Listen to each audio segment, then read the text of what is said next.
recording of theirs. So you can see it. The bare metal client hypervisor has direct access to the graphics card.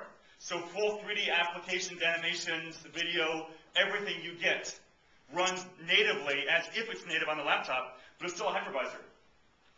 So if I can build one image, offline is big, right? Because when I'm talking offline VDI, we are not talking about server-based computing anymore, right? And this is pretty huge because right now we know server-based computing has those downsides, those limitations that prevent us from using it everywhere. As soon as we can start to manage that disk image as one for remote workstations as well as for centralized, that means that server-based computing is no longer a limiting factor for us. And I guess the final improvement we need to see is what we'll call user personality or user application management. What I mean by this is our whole goal here, right, is to have one Windows disk image to manage. And the problem is, so if your company, for your personal laptops, if your company managed essentially your instance of Windows, and yes, they gave you a roaming profile, but the Windows itself was locked down, how many people here would like that? Now, how many people here would like to do that to your users? Yeah, screw them, right? Their own stupid fault for studying finance in school instead of technology. So the thing is that for VDI, or whatever, this is not really even called VDI. I mean, call it offline VDI, but we're not even, we're the roots of VDI evolving into something else, right? So this future, next version, whatever this is called, for this to be successful, for it to be used everywhere, we have to figure out a way for users to be able to install their own applications and really manage their own environment. But we have to find a way so that we, as administrators, can still control and sort of own and lock down and audit that environment. So how do we do that? And these are future things. There's some things we can do, by the way. Like, how do we solve this problem, user personality and application stuff? There are some ways we can do that. I mean, one way is maybe we have multiple virtual machines. So maybe that client hypervisor has one virtual machine that the user controls and they can run whatever they want on there. And maybe there's a second virtual machine that is the locked down Windows image. And most of the products that do this can do seamless Windows back and forth also. So you only see one desktop, but some Windows are corporate VM with corporate security certificate on a private VLAN that's all IPsec and everything. And the basic one is a different VLAN that has a very low quality service, right? And so maybe that's the way we solve it. Maybe we solve it by looking at how applications are installed on Windows. By, these application virtualization products, how many use these? FinApp, Altiris SVS, Symantec, virtual application, what's it called? Whatever. Microsoft App V, install free. So you've used those. You as an administrator have to sort of turn on the capturing mode and let it capture where it redirects all your application changes somewhere else. Well, what if these things sort of always ran in capturing mode? This is something that Install Free is talking about. I don't know if Install Free is the Solution Exchange open anymore here, or is it closed now? I don't know.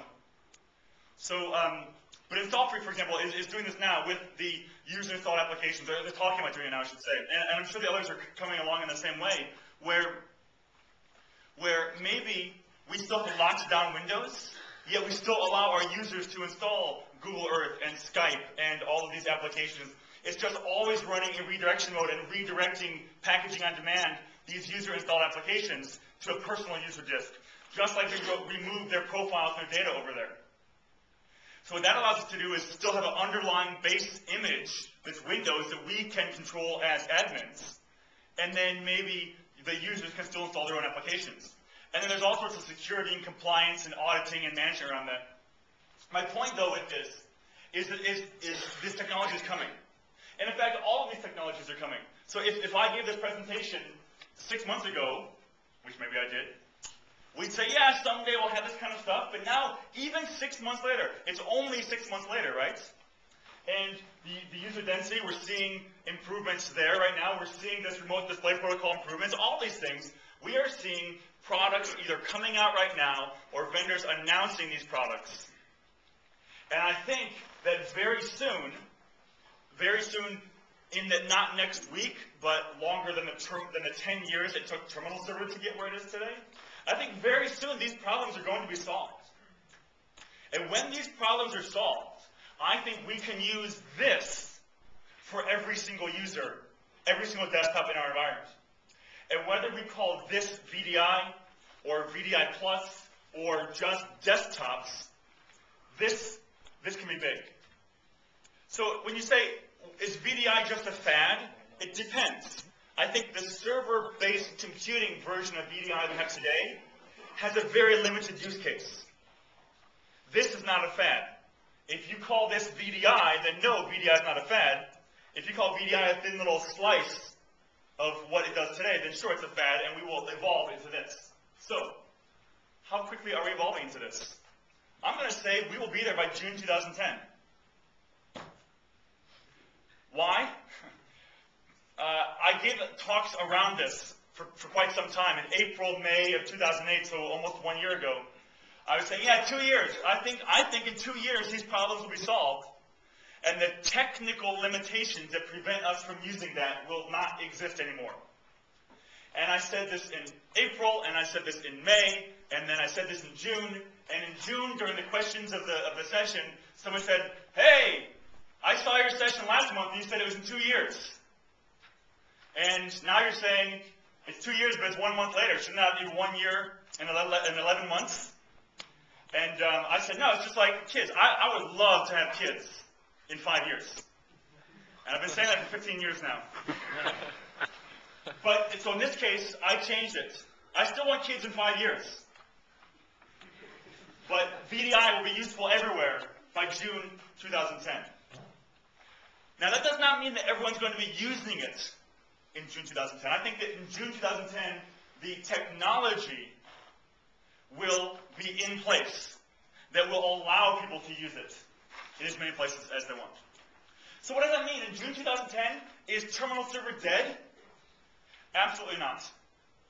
But terminal server takes on a different role in the future. For all of those of you who have terminal server in your environments, how many people use terminal server to provide published desktops, where they've got a wallpaper and a start menu and everything? How many people are using terminal server like that? And how many people are using terminal server for seamlessly published applications? Look at maybe 2 times as many for applications versus desktops. And I recognize that some of you use it for both.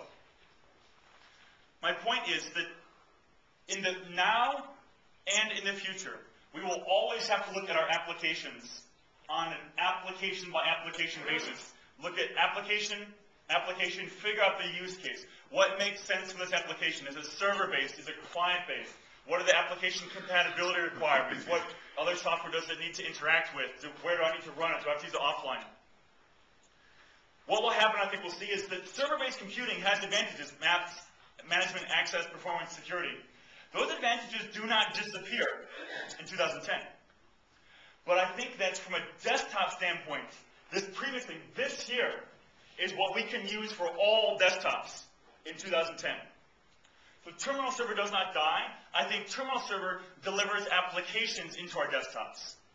Just like the various application virtualization products do, like AppV and ThinApp and Zen App Streaming and SBS and all these things. So we'll have that copy of Windows that runs. We stream applications, we virtualize applications. We have shortcuts to terminal server-based applications. The terminal server does not die, nor will it ever die. As long as there is Windows, there will be terminal server. Except Microsoft changed the name. It's now called Remote Desktop Server.